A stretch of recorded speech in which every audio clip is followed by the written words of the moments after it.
Money Magnet. Taririto na naman tayo para sa swerteng hatid para sa pagsalubong ng bagong taon 2024 ay maging maswerte ang dating 2024. At isa na nga sa ginagawa natin sa pagsalubong ng bagong taon ay ang pagkakaroon ng Prosperity Ball.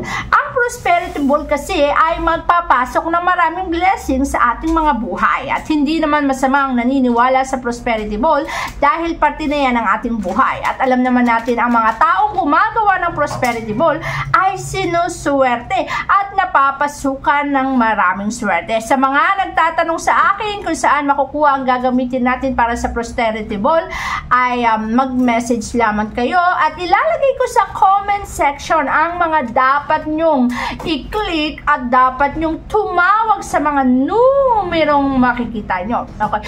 Tumawag lamang kayo o kaya naman i-click nyo mga makikita nyo sa comment section naman po yan.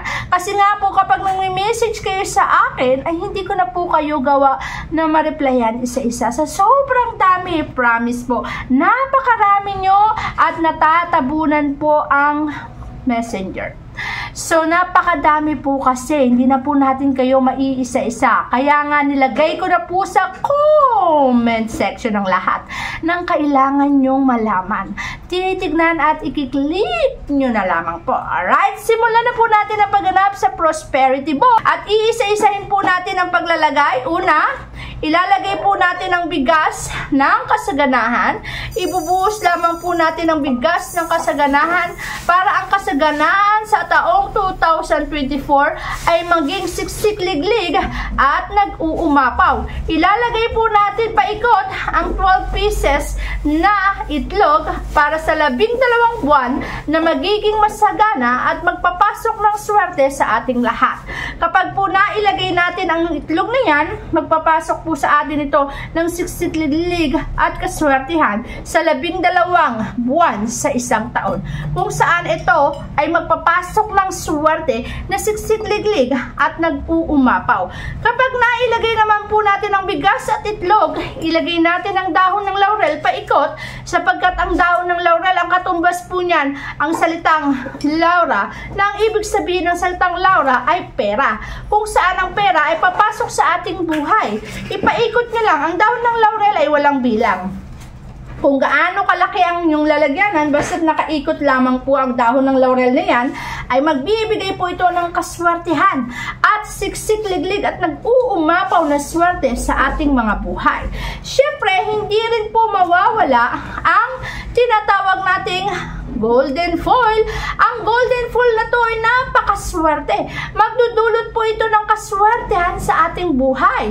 Kung mapapansin mo po, meron po siyang dragon. Ang ibig sabihin po, ang taon natin ay Year of the Wood Dragon. Maswerte po ang kulay nito na golden yellow sa harapan dahil isang golden yellow sa napakaswerteng kulay na magpapasok ng maswerteng bagay at kaperahan sa ating buhay. Sa likod naman po ay may makikita kayong dragon din. At ang kulay ng dragon ay kulay red. Sabi ko nga, ang kulay red ay napakaswerte sa ating buhay. Pero huwag niyo pong susobrahan.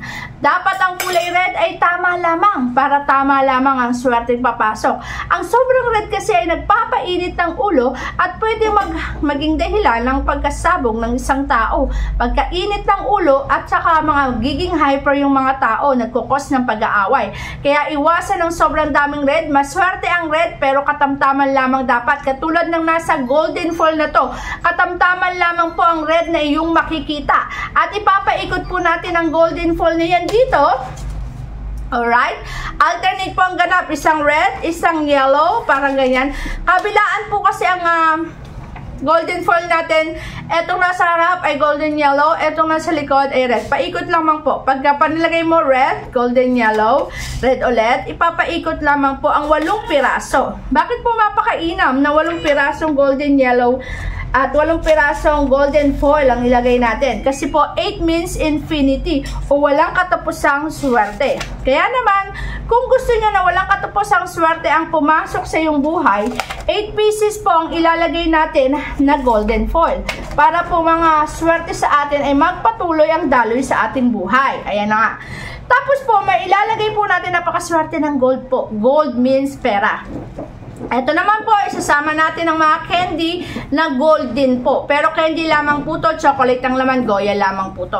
Kaya po to magandang isama dahil gold means money. Money, money, money ay papasok sa ating buhay. Swerte po talaga to ha, kaya isisingit po natin ang mga kulay gold na candy sa bawat piraso nitong ating mga itlog ay isisingit po natin ha, ang mga gold na candy. Okay? Tandaan nyo po, mainam na may kulay gold sa ating mga ginagawa na pangpaswerte. Para po tayo ay siswertihin. Mas marami, mas maganda, mas maraming daloy ng swerte. At syempre, hindi naman mawawala ang red envelope. Ilalagay po natin yan sa gitna. Okay? Etong red envelope naman na yan, ano po ang laman nitong red envelope na to? Okay? Kung mapapansin nyo, kailangan may red envelope. Nandito po sa loob yung pera na nagkakahalagang 168. Hindi po susobra, hindi po kukulangin. 168. At nandito rin po sa loob ang mga paper na sinulatan nyo ng wish nyo o mga kahilingan nyo. Mainam po na nasusulat natin ang kahilingan natin at matutuklasan nyo na lang sa taong 2025. Lahat ng kahilingan nyo ay natupad noong 2024 dahil isinulat nyo po yan sa red ampaw, nilagay nyo sa papel at sinulat at ilalagay sa red ampaw. Basahin nyo po yan bago sumapit ang 2025 at magugulat kayo. Lahat ng kahilingan nyo ay natupad. Hindi po kasi maganda na yung pera ay pinapakalat mo sa prosperity ball. Mas mahalaga ang pera ay nandito sa loob ng red envelope na to. Ang maganda ng red envelope natin at etong prosperity golden foil natin, lahat po yan na bless. Kaya lahat po yan malakas magpasok ng kaswertihan.